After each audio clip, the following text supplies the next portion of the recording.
আসসালামু আলাইকুম, সবাইকে স্বাগত।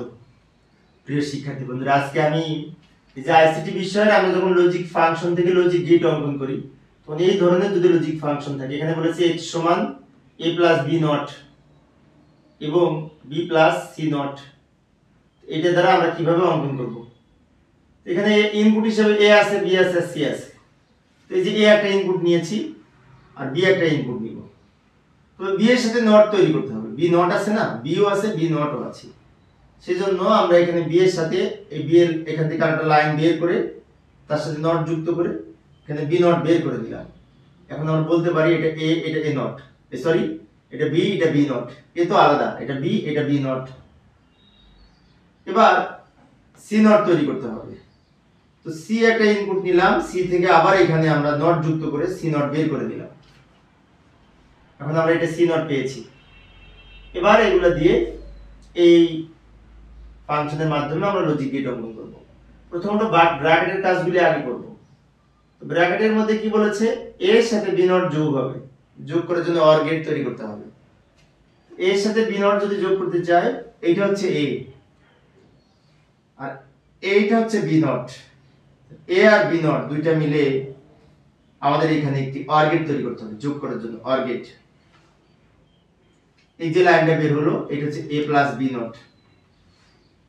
আচ্ছা, এবার এটুকু হলো, এটা দ্বারা অঙ্কন করব b প্লাস c নট। তো b তো এই লাইনটা b, এই লাইনটা b, কিন্তু এই লাইনটা b।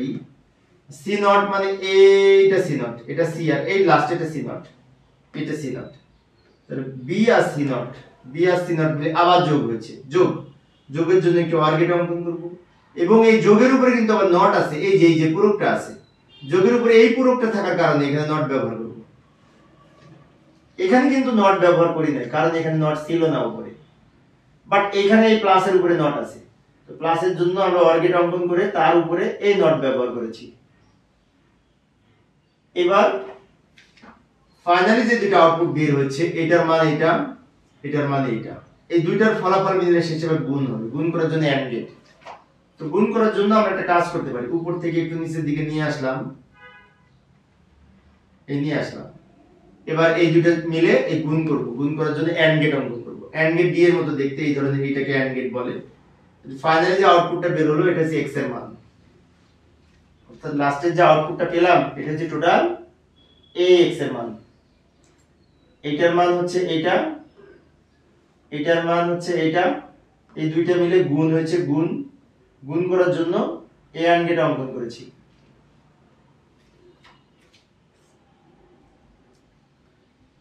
প্রিয় শিক্ষার্থী বন্ধুরা, এই ছিল আমার আজকের আলোচনার বিষয়। আমি শিক্ষার্থীদের অনুরোধে অল্প অল্প করে আলোচনা করি, যাতে শিক্ষার্থীরা বোরিং ফিল না করে। পরের ক্লাসটি দেখার আমন্ত্রণ রইল। খোদা হাফেজ।